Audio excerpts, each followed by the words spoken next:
I'm Hiko, the Master Baiter, and you're watching Thorin's YouTube. This is another edition of my monthly Patreon video AMA, where anyone who is at the $10 or more tier on Patreon can submit a question. I post the threads regularly. At the moment, I'm doubling up to 2 or potentially more of these a month, and we're going to really get back into the groove of these things. So, first question, Daniel Hambraeus says, a side effect of the COVID-19 is that some of the large networks has started showing video game versions of their sports during the isolations.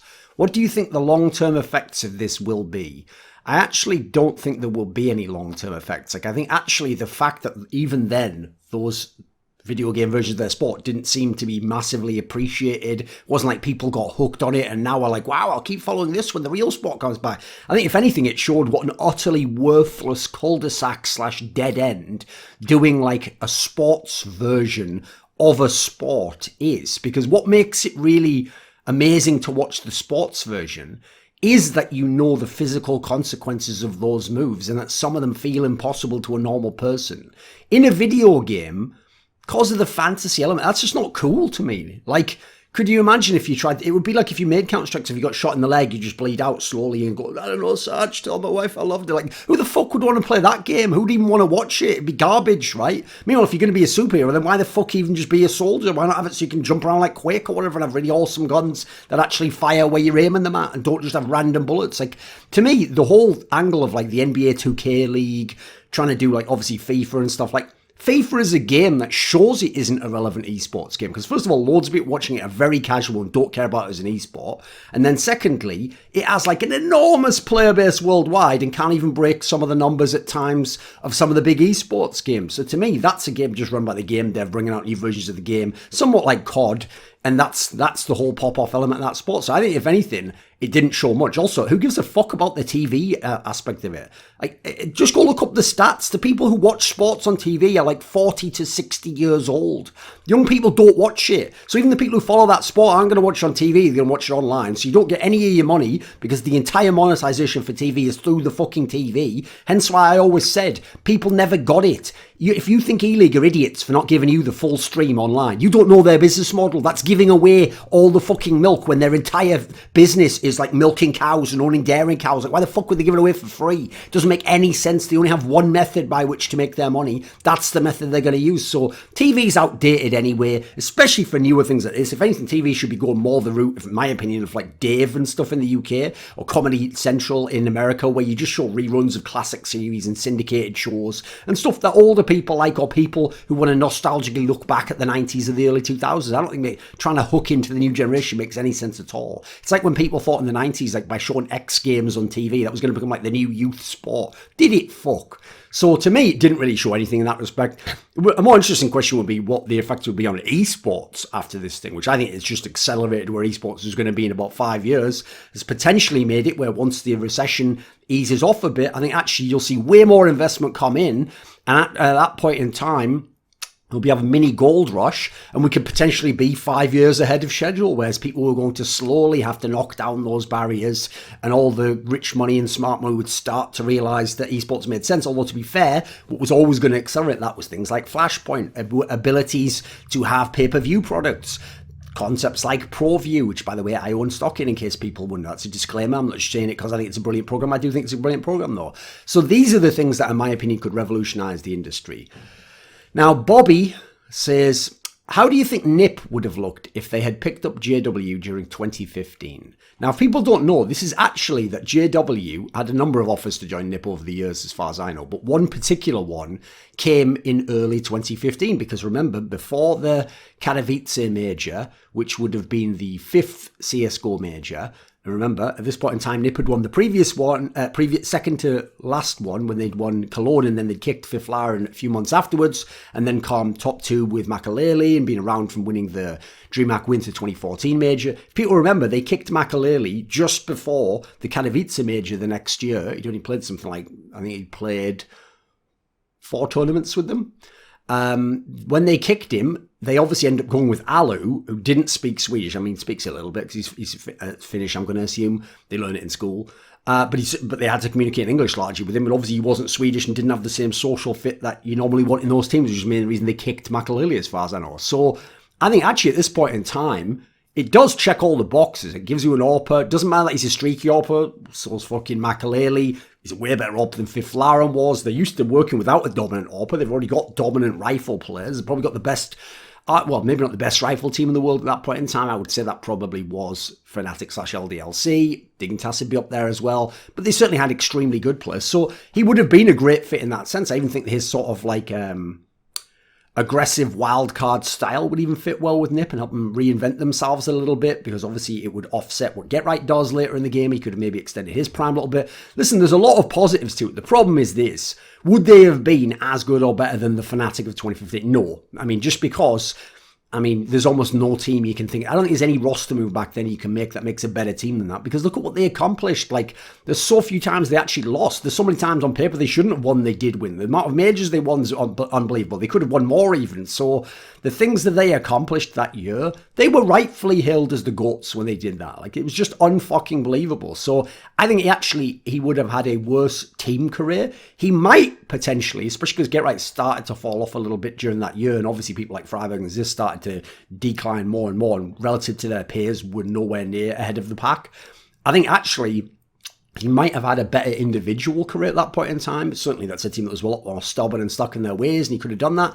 I don't think he would have had as much fun though. I don't think he would have won as much, and I think ultimately he might have always asked himself, what if, especially if when he leaves Fnatic, people like JW, people like Crims and Olaf Meister and those guys continue to have their own success. They wouldn't be as good either, but they could have been very strong. I mean, for me, the obvious move for them to have done would have been to have brought Dennis in early. I think that might even have happened. Or maybe they would have made a big move and gone for Rain after the summer when you already could tell this guy had talent. So there's a world in which Fnatic still gets very good. Probably also nowhere close to the team they were, because it's a special lineup that creates that. But I actually think there's a world in which Fnatic would still have been better than NiP potentially. Although I'll give an outside chance, NiP would have been a very dangerous dark horse team. So that's one of those be careful what you wish for scenarios. And I obviously told JW many times at the time, like, you don't know what you're missing. Like, you don't know what it's like to be in the semis and the final every tournament and think that was a missed opportunity. No, missed opportunities when you get to the finals once out of every 8 events and then you lose and you go, fuck, am I even going to be back here again? Like, that's the missed opportunity. So Lucretius Cretinus says, missed the last one by a bit, but here was the question. There is a theory called the Ewing theory, I'm aware of this, where a team inexplicably plays better when their superstar leaves/is injured. It's named after the ex-NBA player Patrick Ewing, the Knicks superstar who tore his Achilles in the 1999 season before his team started to play much better and proceeded to make the NBA Finals. Will we see this theory in full effect for Team Liquid next split without Doublelift? And have you seen this manifest itself in the past in any esport? Right, the big problem with this is why I don't like most cases sports journalists, because I come from a position where I try to learn what I can about the player's side of the things, the fundamentals of the game, the more deep level tactics and strategical concepts and meta concepts in the game, and then I've developed my own personal philosophy. They tend, as far as I can tell, to just do the latter, and then they do it a lot just from raw... just, this would be a fun idea, without even running it down and going, well, actually, that doesn't really work, and it definitely doesn't work with some of my other principles. So the problem with the Ewing theory is your explanation there is how most people would say it. A team inexplicably, doesn't make any sense, plays better than when their superstar leaves or is injured. Now, I would just put it to you. Ask anyone who was a big-time basketball enthusiast in the 1990s, especially someone who watched the 80s as well. Was Patrick Ewing in the 1999 season, the lockout season, was he a superstar? For me, he wasn't even the best player on the Knicks by then. Like, that, he was washed at that point in time. Like, he was a superstar in name and salary only. In fact, he was being massively overpaid at the time. Remember, this guy came into the league in what, like 1983 or something? Like, at that point in time, he's already been playing the NBA for 16 years, guys, and he was a fucking center in the late 80s and the early 90s. That means he was getting hit in his arms and his legs all day long. All those jumps are just wrecking the fucking ankles, which happens to centers back then without the modern sports technology.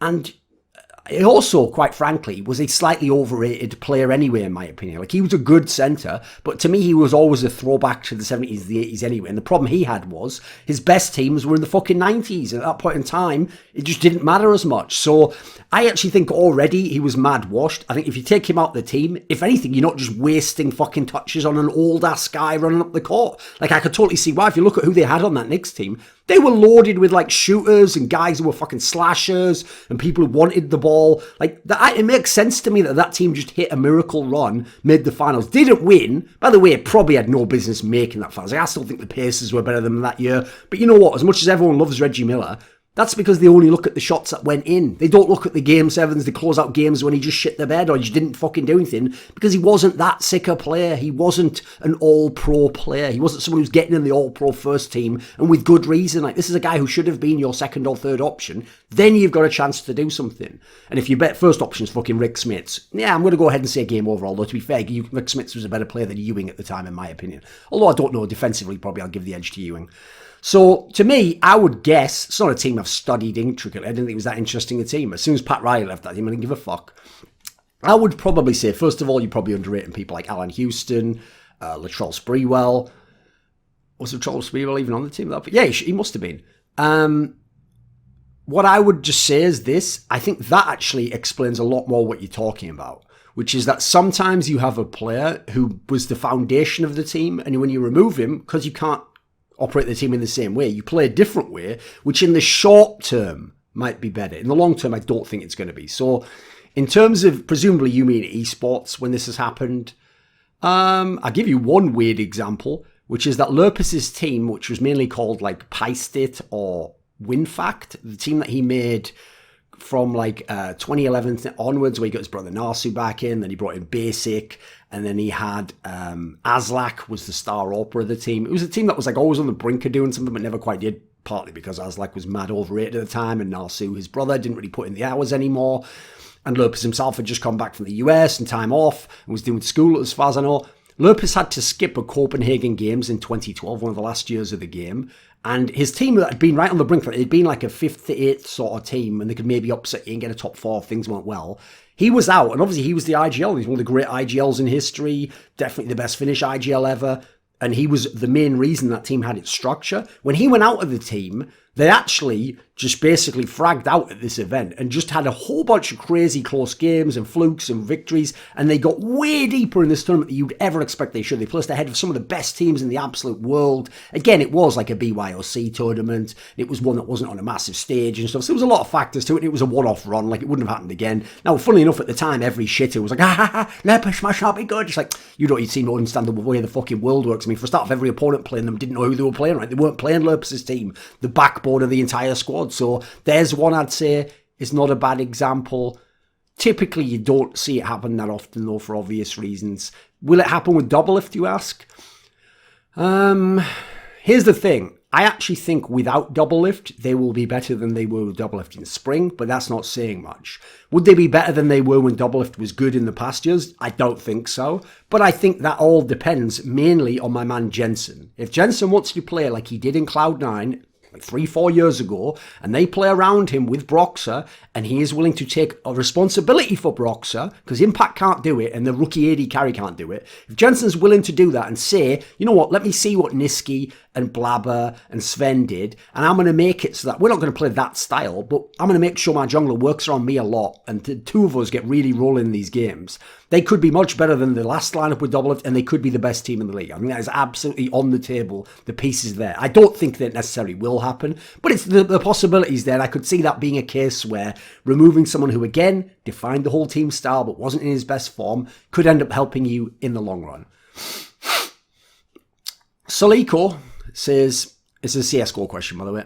Even though some members of MIBR are performing well recently, namely Fur and Fallen, is it possible that one of the two should be replaced? They are two veterans that for years have had quite a set role, and it seems to me that they aren't willing to change, possibly. I just think it would be easier to remold the team if you remove the boomer elements of it and keep Fallen as a coach. Could you shed some of your thoughts on the matter? Yeah, the problem here is, I think it's very obvious. Yes, I would agree. One of those two players needs to go. Not least because they, again, kind of ties into the past topic. They have too much of a stranglehold over the style of the team and occupying certain roles in the team that they are like still at times close to good enough to doing, but not consistently enough. Like if you asked me who's going to be more consistent over the next year at his role, I'd probably say Fur, but the problem is if you kick out Fallen, he is essentially the heart of MIBR. But then again, if Fallen's going to be my primary AWPer, yeah, I have no interest in that. If you want me to be a top 5 team, it's not going to happen. He's not good enough for that. And the big problem here is this.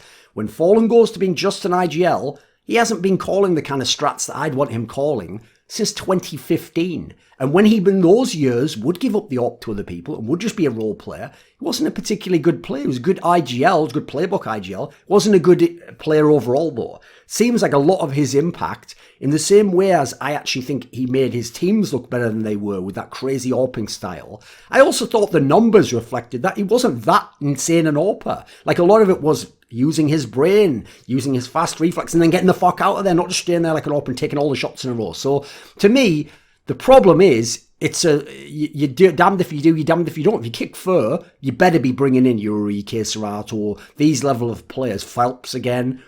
If you kick Fallen, I don't even know where you go for the IGL. You could make a better lineup of players, but you're going to be in the mold of an Immortals of a Fury at that point in time. You're not going to be MIBR, are you? So, the main issue, I think, is Fallen, for some reason, doesn't want to go back to tactical Counter-Strike. He doesn't seem to be open to international options. And he still keeps thinking if you bring in the right player, if you put them in the right spot, if you tweak things, if you talk to them, eventually you'll just somehow go back to 2016 and be the best team in the world again. I just don't think it's going to happen. So in terms of removing elements, I don't mind your idea of keeping Fallen as a coach. I think he could do a lot there. I would also like an assistant coach that was tactical, maybe someone like Peacemaker to work with him. That would be pretty cool. And I would want him to pick someone who would be his protege IGL, who he'd work on, put a lot of hours into, and try and build that guy up to be someone legit. Maybe it could be a Furia player one day in the future. Jack Feeney says, apparently this was going to be before my interview with Geo, says, "Hello Thorin, I was wondering if you have any thoughts on Rainbow Six Siege's esports scene. With the aid of their World Championship this year, $3 million prize pool, mostly crowdfunded, the Esports Observer put Rainbow Six Siege in the Tier 1 category with Dota 2, CSGO and League of Legends. Just wonder if you have any thoughts on their esports scene." First of all, that tier category was, as far as I can tell, just pulled out of someone's arse. Like, I tried looking at it a bunch of ways. As far as I can tell, they just decided for themselves that they think Rainbow Six is a Tier 1 game. Like, there was a bunch, I think they put that above Overwatch or something. So I don't necessarily mind it being above Overwatch, but on what basis? If it's on business, Overwatch probably wins in that respect. If it's on viewers, now we have to take a bunch of games we don't consider a Tier 1 esports and put them in there. So I thought a lot of that was, like, that's an example where the Esports Observer overstepped their bounds, in my opinion. It's either a boring opinion piece or it's just dog shit business journalism at that point in time. But the rest of their work generally seems to be pretty good. I enjoy some of the articles they post there. So what I think about their scene, I don't mind it. Put it this way, if CSGO died tomorrow, I'd be more likely to try Rainbow Six or maybe Call of Duty than I would almost any other game. I wouldn't go into probably Valorant or Overwatch or Dota 2 or StarCraft. It'd probably be something like Rainbow Six Siege, because Rainbow Six Siege seems to have the tactical elements I enjoy. In fact, it even has some elements that are quite intriguing. I just don't have the time in the day to put any hours into it. And it didn't initially grab me when I first saw it. And Call of Duty has the hype elements of Counter-Strike, and I feel like my persona would actually do insane work in that game. Like, I could probably be the fucking biggest in that game. I don't give a fuck what anyone thinks. I'd smash all of them.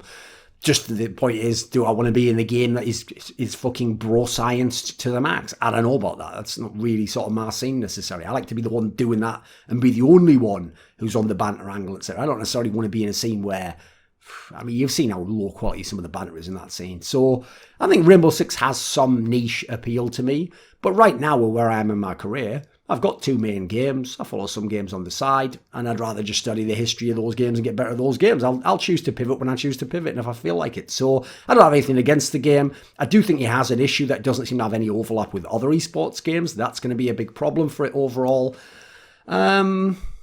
Yeah, and I can't say much more about it. I'm not that sure about what the dev relationship is and some of those aspects. It's not a game I've investigated that much. Dean Tanglis says, Do you think a 1v1 arena-based shooter could ever become a major esport again? Do you think it would be possible for it to still have somewhat similar mass appeal of games like League of Legends, Dota, CSGO with such a high skill floor and ceiling? Right, I don't know if it can become a major esport in as much as now, kind of touching on what we're talking about with the esports observer thing, mostly people are using metrics that aren't about the game. It's things like, how much prize money does it have? How much developer attention does it get? What is the raw viewer base it has? How global a game is it? These are the factors that seem to define what major esports are. I do think, though, that something like Quake 3, maybe reskinned and rebooted on a new engine, Quake Live, I think these games actually could exist as a tier 2 or tier 3 esport in this way. What you'd have to do is pick one of them, like those games I've mentioned before, that are already pretty fucking good games and harness a lot of what people like about arena shooters.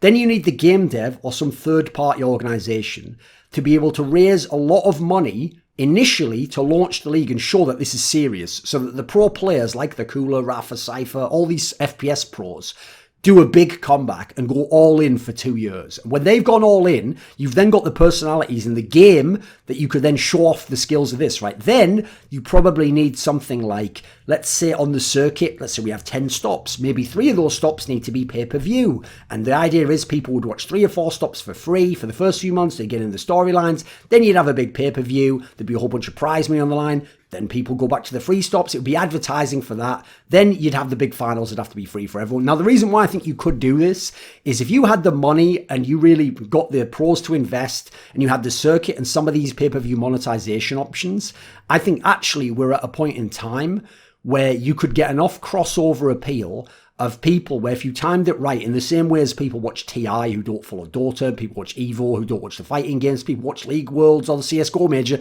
you could get overlap into the other games. And this is one of the rare games like Counter-Strike that can have the crossover appeal, and you can get some of those viewers. And if we're talking about you even get 300,000 viewers combined with your own audience of, let's say, 50,000, if you can get 350,000 viewers for something like that, well, it's quite cheap. It's only single players you send in around. The prize money for single players doesn't have to be as crazy. That's not impossible. That could fill an interesting little niche. And in fact, I'd love it if somehow they partnered with the big TOs. Again, this is where game devs would get in the way and ruin everything, and made it so that when you had like a CSGO Major, a couple of days before or running parallel, you had this Quake tournament at the same time, and then for there was a crossover appeal, people watch it to build into it. There's all sorts of things. You could save costs on some of the stadium renting and what. There's a whole bunch of ways you could do it, but probably no one's going to do it unless someone like me was so rich I did it. And would I do it? I'd think about it, but I'd have to be at a much higher operating level. I'm not going to waste my fucking hard-earned money on shit like that unless I actually thought it could legitimately one day sustain itself. Pedro Rojas says, "Hi Thorin, you have mentioned teams with 3 categories, right? People are going too far with that thing, but I like the whole point of it is a model. It doesn't mean that's all I think about. So let's just make sure we all understand that. In teamwork, strategy, and firepower." Okay, this is not a bad question actually. If you were to min-max these 3 categories in teams, as in he means like you have a team that is just firepower but no strategy and teamwork, you have a team that's just strats but it has no team play and firepower, and then the obvious other option is it's just team play, no strats, no firepower, right? What way would we go with these 3 options? Which team do I think would be more successful? Right. See, I actually think, and this might sound cliched to people, but I think the team that should probably win out of the 3 is the one that has the best team play. Because all firepower but no strats and no team play is actually going to, I mean, think of like what Contact is like now, where they don't even play as well as the individual names in the team imply they should and probably would elsewhere. FaZe Clan right now. To me, those are teams that showcase you maxing out as much as you can firepower. Obviously, Contact has a couple of bad players, but at the level they play at, they have some much better players. They should only have 1 or 2 of those players for the level they're at. Then you go to a team that has all the strats but no team play and no firepower. I actually think team play has to go along with strats. Otherwise, you end up with some of the more disjointed MSL teams where they can do the odd thing, but they don't have enough firepower and their team play isn't enough to actually make the tactics work as well as the ones that he's reading are. Meanwhile, for team play, the better your team play is, the less skill you often need to cover a site. Obviously, if one guy shoots someone in the back, I can be losing the aim duel and you still have an overall advantage at certain times. Obviously, If you have amazing team play, you can play a very simple fundamental. In the same way as in basketball, you can play pick and roll. You can play trade fragging, and you only need very limited tactics to understand. So I think overall of the three, team play would be the biggest, most essential, because it is essentially an amplifier of the other two if done the right way. And the other two on their own are quite barren, I think, actually, which is why you haven't seen that many teams that were the greatest in that particular sense. That's why I'd say teams like Astralis, yeah, they max out that team play. So does Fnatic. I think probably the greatest teams ever mostly max out that component. Barbara Stanwyck's legs. Who was the best / greatest Quake Live dueler? Right, the main problem here is if you want to count factors like pressure, when everyone else is at their most competitive, when people are playing the hardest and investing the most hours, Rafa probably slightly edges it with his accomplishment and with his brain for the game and how he innovated the game. But in terms of the eye test, I don't think anyone in the history of Quake can fuck with Cypher. And I think if you would view all of Quake Live, I think Cypher, for me, won more overall big championships. He beat Rafa in most of the big matches that they played. And even though Rafa but he won all these Quake cons. Most of his Quake cons are the ones where Cypher didn't go or couldn't go. Cypher would go when Rafa was there and still win the fucking tournament anyway, and often didn't even have to play Rafa. So I think you can certainly make a case between the two of them. It's a very interesting discussion. There's a lot of different angles and metrics you can look at. But the fact that it's so close on the accomplishment scale and you can make this case for either, and then the eye test tells you, holy fuck, Cypher is unbelievable. Just eye test wise might be the best player ever. I think I give it to Cypher personally. I notice it's mainly Americans and people who just are overly in love with the narrative, who think it has to be Rafa and that he's undisputed. I have a lot of respect for what Rafa accomplished, and I think relative to what he came into the game with and his base skill set, he's probably the best player, maybe to play any esport ever. But in terms of just because, put it this way, Allen Iverson isn't better than Wilt Chamberlain at basketball because Allen Iverson was 6 foot and Wilt Chamberlain was massive. Because at the end of the day, Wilt Chamberlain could do more things than Allen Iverson could, and he's just a better player. Gardner Wilson says, have you ever considered doing some LOL content pieces covering the history of legacy players who no longer play, Wei Xiao, Samsung Ozone, M5, etc.? I think if you've seen the last few years, I already have done some of those. It's just that I was still in the phase of attending too many events, and I wasn't in a position where I had the kind of free time I do now. So you've already seen I've started to make inroads on that, and I certainly have plans to continue doing so. I've got thousands of dollars of artwork commissioned for some of the players you're referencing here, where I do plan to do pieces on them. It's got to be the right angle. It's got to be an interesting approach before I'm going to do it. I'm not just going to do just a random historical article. That used to be my style back in the day. It's not as interesting to me now. I want to have my own take on things most of the time. Coach Sonny says, my older brother finally got into CSGO 6 months ago because it is shown on TV in Denmark. He has watched 0 games from before that, so we have started to try find historical matches. He prefers Astralis, but he is open to others. At the moment, I have shown him Astralis versus VP's first major win and the overpass boosting game with Olaf. What other matches would you recommend to show my brother? Now, I already wrote an article basically like this. It's like 10 great series to watch or something, or 10 series every fan has to watch. And it comes all through history, and I pick out a bunch of the great teams and a lot of the classic matches. So I'd say to go grab that. I'd say if he likes Astralis, show him some of the really great Astralis series. Like,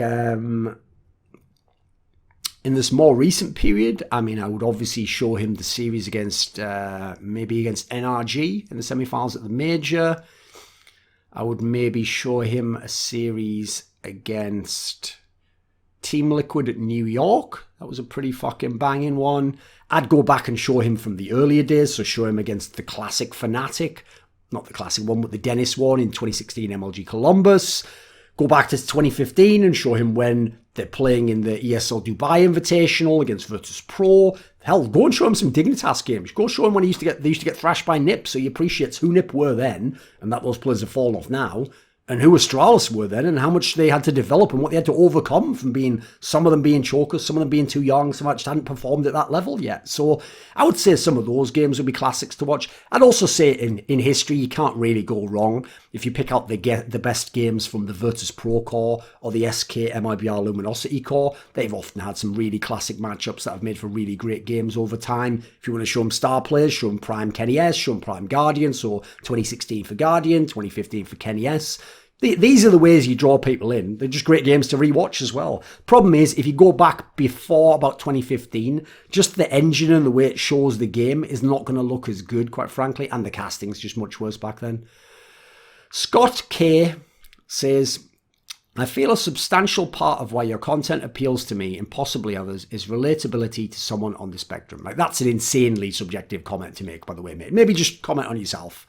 As you have developed a successful career and made many friends along the way, how have you approached some of the issues being on the spectrum brings up, if only being internal ones sometimes? Like, first of all, it's not a topic I want to talk about every time. It's not a topic I particularly find interesting to share with other people. I've never understood the interest of sharing your private life, personal things about yourself with people you don't know. I don't understand that aspect of fame or the fact that people want people to be involved in their drama so they can get some little kick off the fact that they're relevant and people care about them. I do things for my work. If people are interested in my work, cool. If not, they can fuck off. So I'll just say I'm not going to comment on this much. I would say, though, I developed a successful career the way anyone else did. I just had my own sets of challenges, but I took responsibility for me and who I am. I worked to improve at all times. I never gave up. I constantly pushed through the hard times and believed things, this too shall pass. Where I could, I made what friends I could. I would say I don't have that many friends overall in terms of close friends to this day. It's not who I am as a person. It's not really my makeup. So I personally also don't necessarily need that. Some people really do need that in terms of who they are as a person. So I'll just say I'm not going to say too much about that. I think if you just look at my process and you look at the way I improve over the years, you can kind of glean little secrets from some of those aspects. Matrim says, one of the ways that Riot keeps LOL from getting stale is by reworking or introducing new champions to the game. Debatable. I'd just say that's how they make money off an old-ass fucking game that's terribly coded. Another method, although less frequent, is the complete gameplay overhauls that they make between seasons, often in the jungle. Changes to CSGO are typically much smaller by comparison.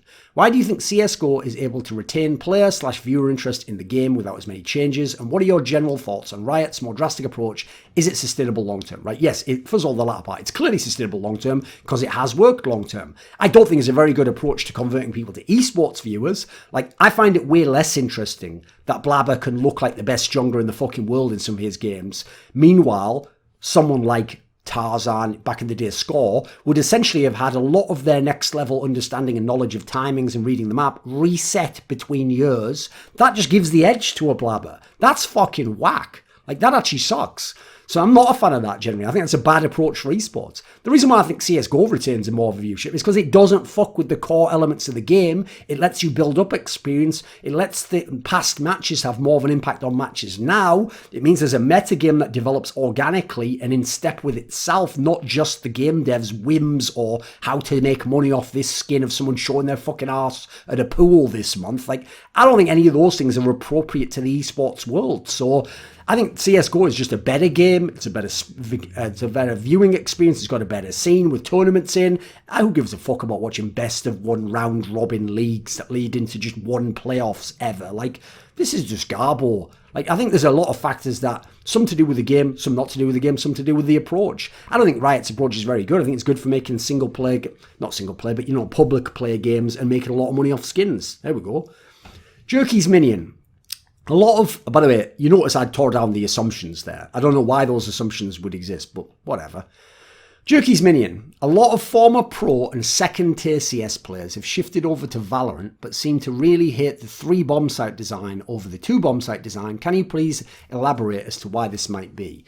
Okay, this is one of the reasons why, if you ever saw it, I made a video on my channel. It was about the fact that CS is played 5v5 now, and you might go, sure what? No one invented that. Nobody who was involved with developing the game CSGO, first of all, ever considered it as a competitive game and ever said 5v5 is the way I'm playing it, and nobody designed any of the maps to be played 5v5.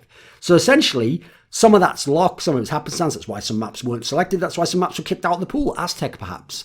So Prodigy is another obvious example. So to me, we got lucky. This is survivorship bias that we ended up with the game we have. You could change things, but also might have never had the game we had if you had. So first of all, the 3 bomb site design, I just laugh in the face of everyone who kept bigging up Volcano and saying what a genius he is and how obviously he's the reason why this is going to be an awesome game and compete with CS and maybe even kill CS. His main thing was map design, so suck on them nuts. Secondly, then there's the whole angle of like, what do I think about this? It's a terrible concept, isn't it? Because you already have the dynamic in CS where if I take the other site, you have a retake and it's all about rotation timings, who can get there in time.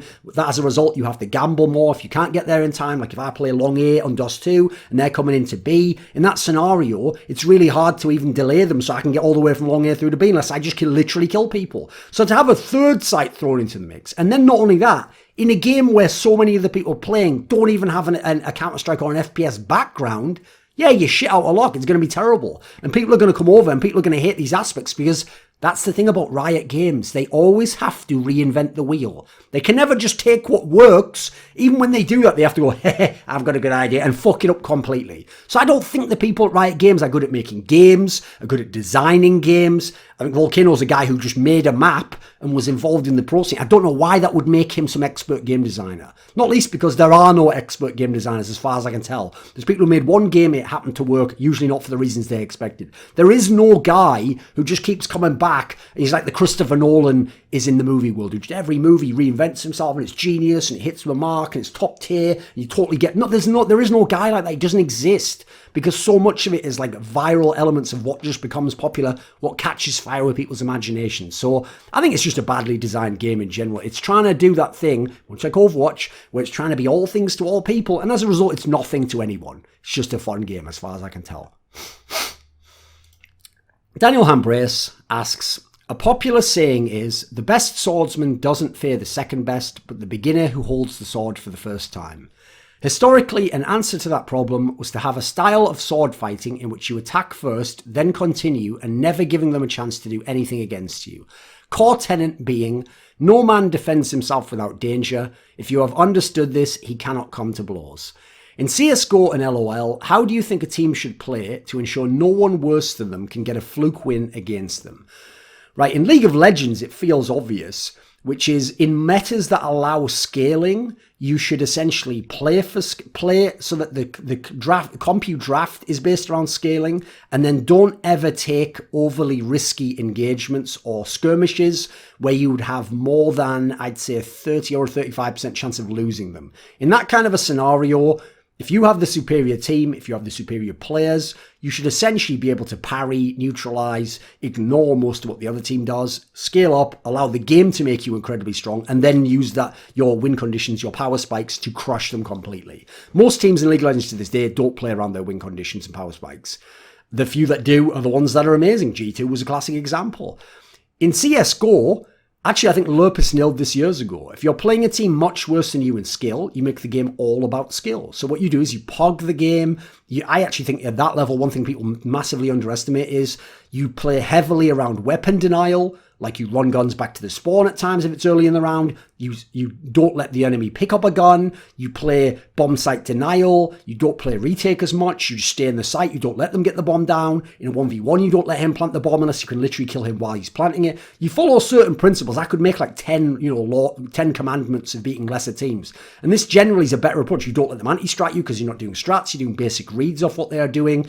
You use timeouts in a healthy manner because they're not going to get much from it, but you can adjust what you're doing at that point in time. You load up most of your resources into your big star players. You protect them as much as possible. Always watch the flank. Always have a guy watching some of the basic angles as a second or third man into the site. I think some of these basic rules, you would very rarely lose to the teams like, let's say, 15 spots below you in the rankings. The problem is, most teams are training to be the best team they can, to play the best teams they can, to win tournaments, whether they're good enough or not. And so everyone's playing a style, which when you can't execute it as well, does leave you open, especially to being fluked by a Furia, one of these Vegas Squadron, these teams that come out of nowhere and don't play correct Counter-Strike. I think Lurpus actually nailed it in the sense that you should just pog it. Lord Uzik says, hi Thorin, I don't remember hearing you talk about this, but do you follow FGC, Fighting Games Community? If so, what are your favourite players/games? Have a great day. Right, I don't, and as someone mentioned, I already went into this in one of my past Patreon questions. I'll see if I can link it. I would just say this. The little I know about those games is people like Justin Wong, Daigo. So I'll say I'm slightly interested, mainly just in Daigo from his biography, which is very interesting. Some of his philosophy, you'll probably see me do some content on that at some point in the future. For me, he does represent like a Jaedong, a Flash, a Cypher, a Rafa. These truly great players who were amazing, called Zera, Simple. That's interesting to me. The games themselves, not so much. Like in a world where there was no FPS games, I mean, first of all, I wouldn't be in esports, but imagine I was. Yeah, maybe I would gravitate to these fighting games. Yeah, there's a world in which that might be possible. It's just I didn't, and those aren't the games that I've invested my time in. So I don't necessarily have anything against the games themselves. Some of them I'm not a huge fan of overall. Like I think people, from listening to pros, I can believe there's a lot of depth to Smash Brothers. But when I hear so many of the people in esports who were the plebs who move from game to game to game, and largely I've noticed, one of the reasons I think so much SJWism came into fighting games is because it's supposed to be a niche esport. It's the new way of being a hipster, is to claim around when Evo comes on that that's your game and you're super into it. And that the people who cheer the loudest are the fucking 15-year-old goth pretending he followed that band for fucking 20 years when he wasn't even alive when their first albums came out. He just got into them the last summer and got his fucking black eye makeup. So there's a lot of wankers in those games, basically. That's what puts me off. And the way they treated Richard Lewis is absolutely disgraceful. And I'll just say as well, I noticed people completely missed when I went on my rant in the previous one about how I didn't want to get in the scene because they're so bigoted and sexist. And people were like, no, they aren't, Thorin. They're full of SJWs. Yes, that was the point I was making. Think it through. So, just not that interested. Tom Stratoitis says, hello, Thorin. Which major professional league, traditional esports, has been managed best and what attributes contribute to it? See, in terms of success, it's probably the NFL. It seems like it does the highest dollar amounts. People still are incredibly obsessed with it who do follow it. It seems to define the culture in many ways. I think it's fucked that you hear so many great NBA players that could have been NFL players who are like, oh, what if? And you're like, what if? Like, you would have no fucking head. Your brain would be smashed in. You might have been, your career might have been, like, everyone who's like, I wish LeBron had played tight end in the NFL. What are you talking about? It'd have been done in 8 years. They'd have bodied this fucking guy. Like, he'd have had no chance to have the career he's had in basketball. No, I'm glad he played basketball. I'm glad fucking Allen Iverson didn't get his head stoved in and try and be the next fucking Johnny Manziel or something. I'm way more glad that these guys stayed in fucking basketball. So in terms of overall aspects, even though I detest the most recent rule changes, I cannot stand them allowing that, like, basically it's the rule where until you turn your hand over on the ball to dribble it, it doesn't count. It's like, it's a gather up, it's called, so you can do extra steps. It's essentially how fuckers like James Harden just take an extra step and that's just allowed now. And then people wonder why his offense is unstoppable. Like, that's what I hate about the NBA. That has semi-ruined the NBA for me, I won't lie. I could handle movement hand checking because he brought in zone defense as an alternative. I could handle some of the restricted area rules because, again, you made things in certain ways sometimes harder for the players on the outside of the court. Like, there was a kind of a balance to it. The new rules just have straight up skewed the sport. And you see how many people average 25 points. It makes it a fucking joke. And the amount of people who don't play defense because defense is weakened anyway, it's actually ruined the sport somewhere with me. If you know my feelings about hockey, all the great players as far as I'm concerned in hockey are the two-way players. I don't give a fuck if you can only play on one end of the court. Rink in that case. So I would say NBA, up until like the last 5 years, probably managed things the best in terms of going with the times, making things still really cool, expanding globally, managing to make the business angle so that you didn't just have a bunch of bomb-ass franchises like the NFL has. I would say some of those aspects, I think even the salary cap they probably did a better job with. AskBlaster2000 says, do you think there is a sponsor branding conflict when it comes to gamers?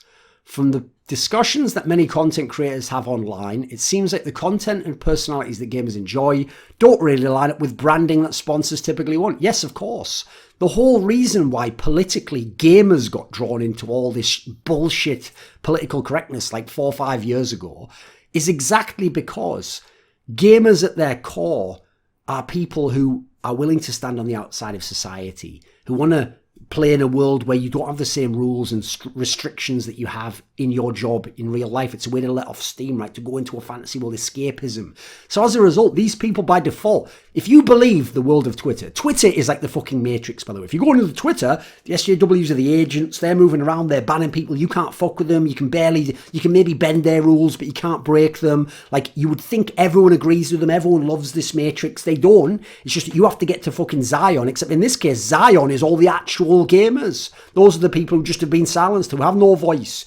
Those are people who don't necessarily vote Democrat, who happen to be black or something like that. Like, people who just, individual sovereign human beings. Like, there's a lot of that in gaming. It's just that now media censorship means you don't get to see it. So I do think there's a massive conflict. We're trying to force gamers into this where they're not, and then sell them to the Disney type sponsors, who I don't think are that interested anyway, and especially not if they don't get to control things.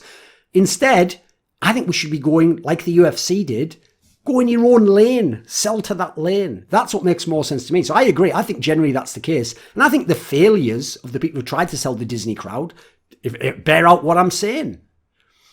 Corey Good says, or Goody, I don't know, says, do you think Valve will introduce another rifle to CSGO as a neutral gun? No, but I would like it if they did. Like, for example, I think the obvious one to me that is missing would be something like, I would personally just get rid of the Galil and the FAMAS, and I would bring out a gun where it was maybe like 15 bullets clip, and it has nice spray. It's not that good to tap, but it only has 15 bullets. So the idea is, it's sort of like a force buy gun. Like, you buy it gambling, it's not going to be awesome. It's like when you use the CZ, you better hit that first little engagement. But you could also win some great rounds of it. It would be a nice decision gamble. Maybe you're going to price this weapon at like $2,000 maybe. $2,000 sounds about right. And just, again, I'd make it neutral so that both teams can use it. It's a possibility for both sides. And it would also, in my opinion, let you balance the economy better. That's just something I've come up straight off the top of my head now. But I think that would be an interesting angle. And will they introduce more guns? I don't think so at the moment, actually. I think there's quite a lot of guns in the game, and if anything, they try to tweak and fuck with the ones they've got. I think it would probably be pretty drastic to add an entirely new gun. I mean, as you've seen, all they need to do is tweak the other games, like the Krieg and the Org, and they become mad viable where no one was using them before. Spoonfed89. You've often spoke very highly of the Finnish player Ruit's abilities, but mentioned that his aggressive playstyle often limited his team's success.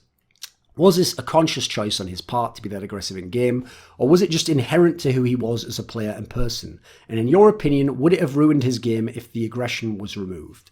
Right, so the first part, whether it was conscious or it wasn't. Like, that is how he wanted to play, but that's also, he just thought that was the best way to play, and he wasn't much of a thinker. I mean, you could ask Lurpus some stories, but he wasn't a guy who had a great thinking. I compare him to Config. Like, the reason why, in a way, you want these guys to be so aggressive is they're not the smartest guys. Like, if you put them in a clutch scenario, it's not going to work so well. If you make them as lurkers, they're not going to be very good, actually, in comparison. They could just be an average player, because their skills are still going to be all right to put them at a decent level, but they're going to fuck up a lot of the decision-making, and they're not going to be in their comfort zone. So you want them to sort of take some of the decisions out of the equation and just run in there and take on fights. I'd add, like, Furs, an obvious example like this. So the idea that it's inherent, yeah, it was sort of. Like, to me, this is just the way he played the game. Then you've got the aspect of would it have ruined his game if it was removed? If it was removed entirely, yes. I do think, though, you should channel it. That's why I always wanted Carrigan to work with a config. These are the sorts of people who might be able to do something with them. Because what you want is you want 80% of what they do to be the same, but you want to take away some of that 20% either by sending them with more of a pack of people, or just not calling something that they won't be capable of doing, or just occasionally, not all the time, you don't want them to second guess themselves, but occasionally just telling them, I don't want you to engage in this kind of a scenario. That slight tweak is what would take them from someone who's like a Randy Moss, god tier offensive force, to a little bit more of a channeled one, like when he played with the Patriots, and as a result was an even better player, despite the fact, if anything, he limited his game a little bit. A crunchy captain. With Astralis picking up a 7th player, and Blast just so happening to decide to allow player swaps, it seems like the Danish scene is uniquely positioned to take advantage of these rules, due to sheer depth of talent, maybe not Juggy so much. If this is to become the norm, which other teams/scenes do you think could utilise this model well?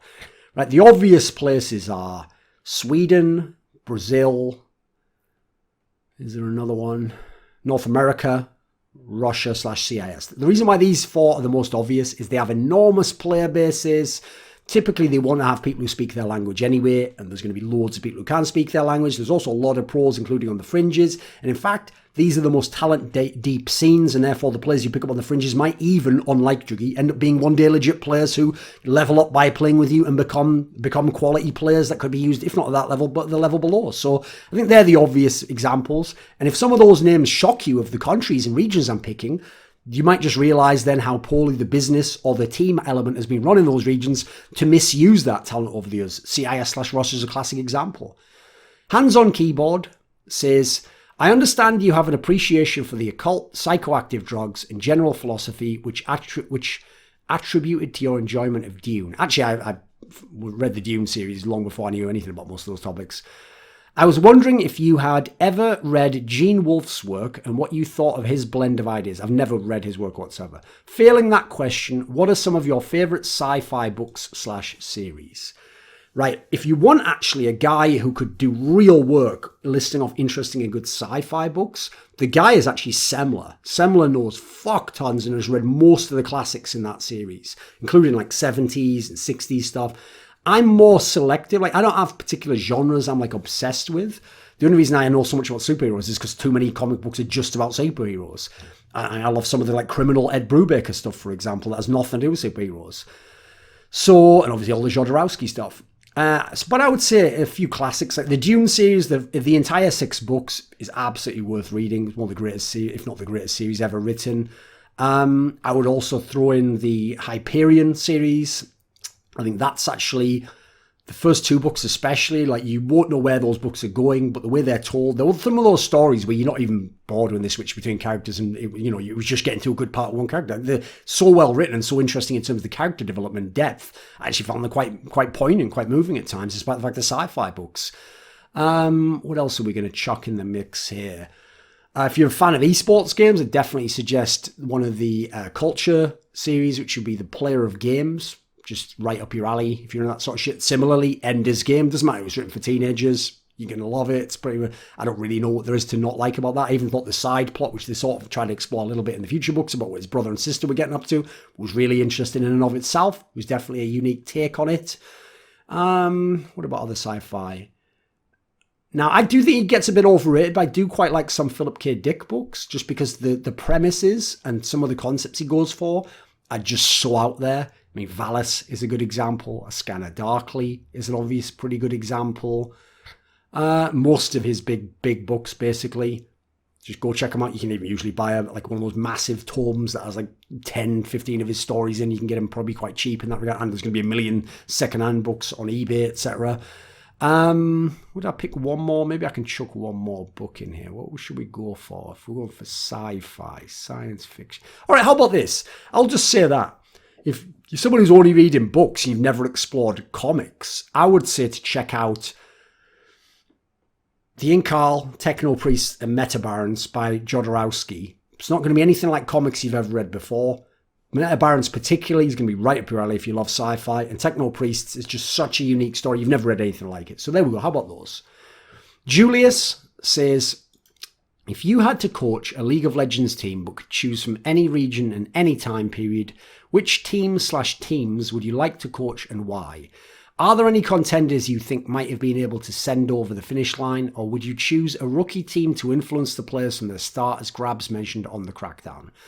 I definitely wouldn't choose the latter, because the problem is the odds on enough of those rookie players developing into great players eventually that you could have a team comparable to his G2 team now, it's not going to happen. So he would want to do that for his own personal challenge. The idea there is I've got the accomplishments now. I want to test out my real coaching skills to the max and see what I could do in that regard, maybe prove people wrong.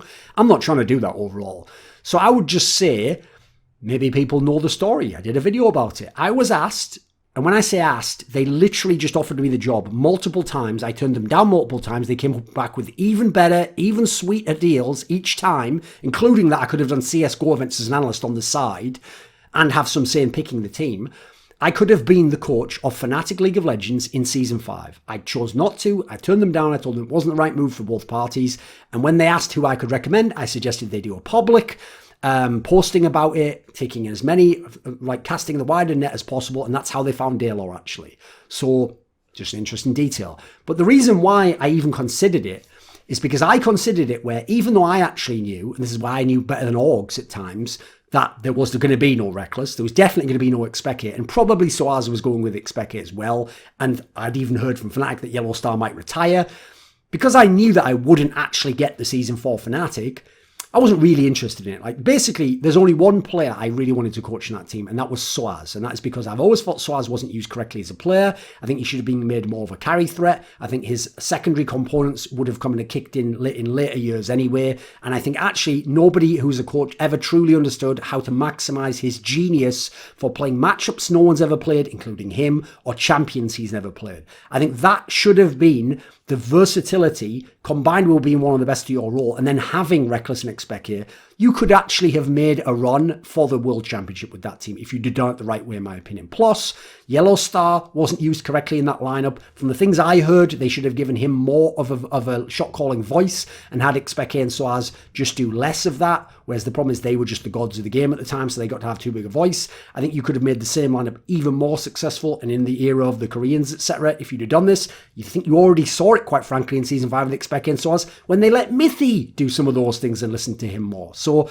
to me, that's the main move you needed to go with. If I could have had Season 4 Fnatic, I would have loved to have coached that team. I also think I actually would have been the person who got through to Reckless. Now, maybe not. I mean, as a person, we're just chalk and cheese, aren't we? Maybe he could never have fucked with me on that level. But I do think if I could have had time to actually talk to this guy, I could have explained to him, like, listen, the way you're playing in this team, you bait a little bit too much, but generally, it's good. Just understand you are the tertiary carry here. And one day, Expect and Soaz, I mean, they're already starting to fall off in terms of Expect. Cyanide would have retired eventually. Yellow Star only had a year or two left. Well, let's plan for your future, though. Let's look to Season 6, Season 7, when it'll be the Reckless show. How are we going to make it so that you are the players you admire? Uzi Eye, Deft. Now, anyone who thinks, Deft, Samsung Blue, he was kind of like Reckless. Yeah, and then go watch him on EDG, dumb fuck. Like, these players developed. They actually went to another level. Reckless didn't for years and years until basically forced to by himself. I think someone could have got him there years earlier and made him a greater player. So I would have picked Fnatic 2014 going into Season 5. Spencer Green says, which esports player / team / tournament gives you the most nostalgic feelings for early 2010s esports? As in before the rise of CSGO and LOL's full global takeover. I guess I'm kind of baiting for a StarCraft answer because I was a huge StarCraft 2 fan at the time. But I'm curious as to if StarCraft 2 really made you feel anything at all. It didn't. Like, the scene was enough of a simulacrum of what we had in Brood War that I could appreciate, like, the champions and the great storylines.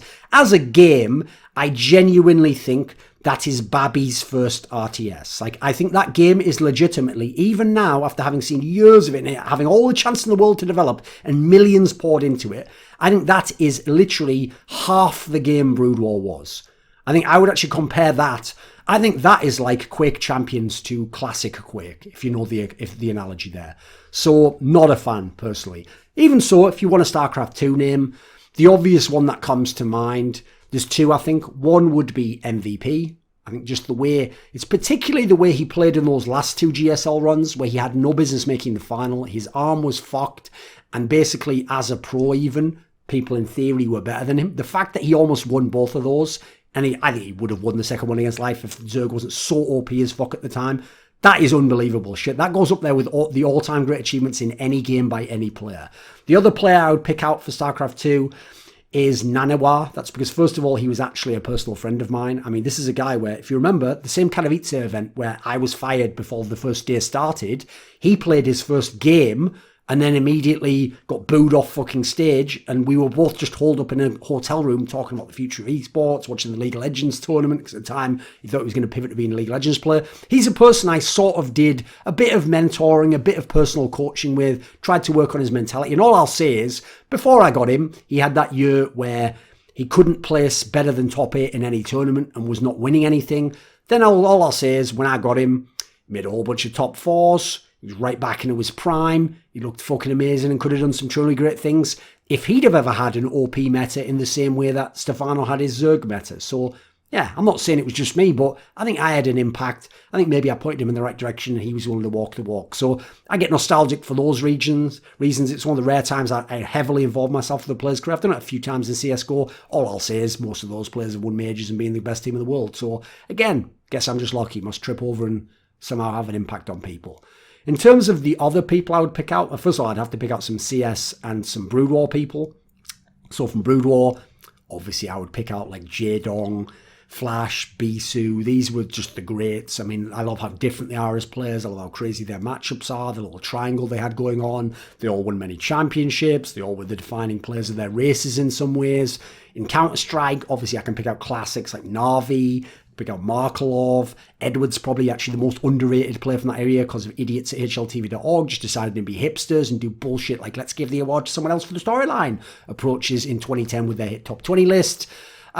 Trace, criminally underrated, much better than many players who won championships in their career. Obviously, Forrest and Neo were still around. Gox is probably a name people don't know well enough. People definitely don't understand how good Get Right was at the end of the game. Like, this is a guy where, give him a couple more years, he was gonna be in the conversation with Neo and Forrest, and eventually he was going to supersede Forrest. I'm telling you, this would have happened if CS 1.6 continued. If until 2015 we only played CS 1.6, Get Right would be considered the greater player, and I would have done my fair share of the legwork building that reputation, because it would have been deserved.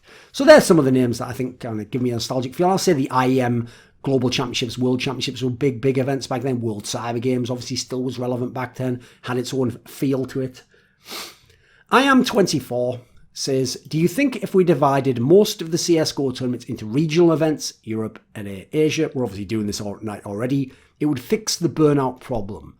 Would also make the scene more interesting if Liquid Astralis, for example, only met a few times each year, right? First of all, the first part, would it be more interesting if we divided them into regional events?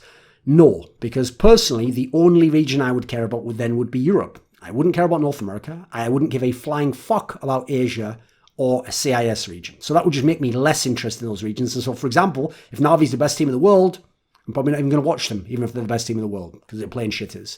Then there's the whole angle of, would it fix the burnout problem?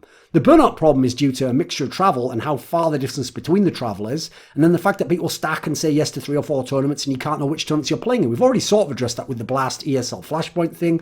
I think as ESL Pro League and Flashpoint hopefully increase their revenue, and Blast as well, again, people can pick and choose and they can be part of one or the other. That also will mean they don't play as often if you don't like that. Notice there's another unchecked assumption here, or maybe you've heard other people say that line. I think it's an NPC line, personally, that somehow it would be more interesting if Liquid and Astralis didn't play as much. Right? Go to the end of last year and take like the 10 times Liquid and Astralis played, or 7 times or whatever. Now tell me which one of those matches you didn't want to watch, you weren't hyped for, you didn't find entertaining while you were watching them, and you wish it never happened, and somehow them not happening would make you more excited. If you can do that, I'd be interested to see it. I personally can't see it. I love it when these teams meet. I agree they might meet too much generally. That's mainly for burnout reasons, and sometimes in quick succession isn't as much fun. Maybe there should be a month between them, like a Formula 1 type circuit.